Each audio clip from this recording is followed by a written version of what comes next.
Hey guys, welcome back with another study video. Guys, in this video we'll discuss that when you try to download or install any update of your iPhone or iPad, you find this problem that unable to verify security response. So how can you fix this problem? So guys, we can easily and simply fix this problem.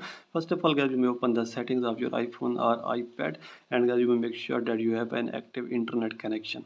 If you're connected to Wi-Fi, you may click on Wi-Fi and click on Wi-Fi name, and guys, click on forget this network and connect it again. Then guys, you may scroll it down, and here is the option of configuration proxy. You may click here and turn this off. Then here the option of configure DNS, click on set automatically, then go back, and guys, here is the option of limit IP address tracking. You may turn this on, then go back guys, and if you're connected with any mobile network or click on mobile services, and guys, you may make sure that your aeroplane mode is off, and guys, you may make sure that you have connected 3G 4G or 5G properly. Then guys, you may check that your internet package is working properly, and you may also check battery percentage, that your battery is 60% above. So if you have low battery, then you will be face this problem also. After this guys, you may scroll it down and click on general.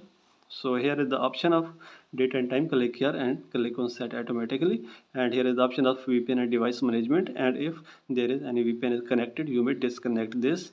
And here is the option of transfer or reset iPhone. Click here, click on reset, and click on reset network settings. After this guys, you may restart your device and check that your problem will be fixed. After this guys, you may, after restart your device, click on software update and turn on beta updates. Click on beta updates guys and turn this on, and guys, check that your available download will be show here, and you can install it easily. So if that downloaded file is not working, you may go back and click on your Apple ID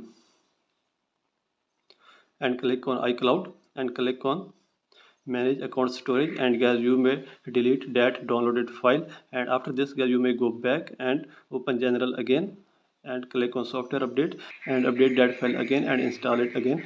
And guys, after by all these methods, you can fix this problem easily. So this is the video guys. For more videos, please subscribe our channel.